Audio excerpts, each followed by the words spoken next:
আসসালামু আলাইকুম ভিউয়ার্স, আশা করি আপনারা সবাই ভালো আছেন। আজকে আমার রেসিপিটা হচ্ছে খুবই সহজ একটি খাবার, সরিষা শাকের ভাজি। তো চলুন দেরি না করে শুরু করে দিই।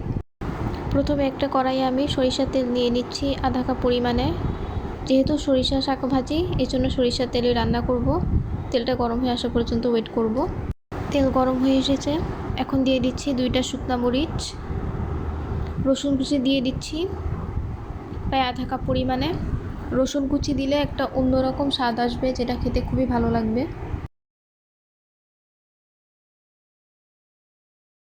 দিচ্ছি পেঁয়াজ কুচি আধা কাপ,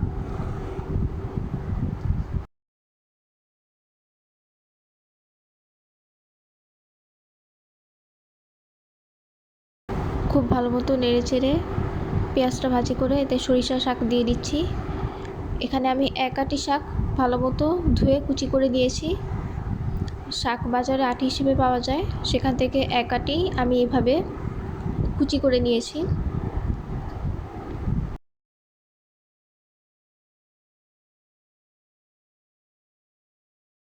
শাকটা ভালো মতো নেড়ে চেড়ে আমি ঢেকে দিব এবং শাকটা সিদ্ধ হয়ে আসা পর্যন্ত ওয়েট করব।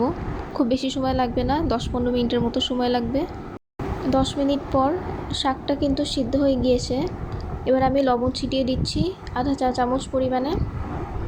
শাকটা অল্প দেখে খুব বেশি লবণ দিব না, আধা চা চামচ লবণ দিচ্ছি। শাক কিন্তু রান্না হয়ে গিয়েছে। সামান্য হলুদ মরিচের গুঁড়ো ছিটিয়ে আমি এখন নামিয়ে ফেলবো। খুবই সামান্য, আধা চা চামচের কম। আমরা নামিয়ে ফেলেছি শাকটা। তৈরি হয়ে গেল মজাদার সরিষা শাক। আপনারা অবশ্যই বাসায় এটা বানাবেন এবং জানাবেন খেতে কেমন হয়েছে। ধন্যবাদ।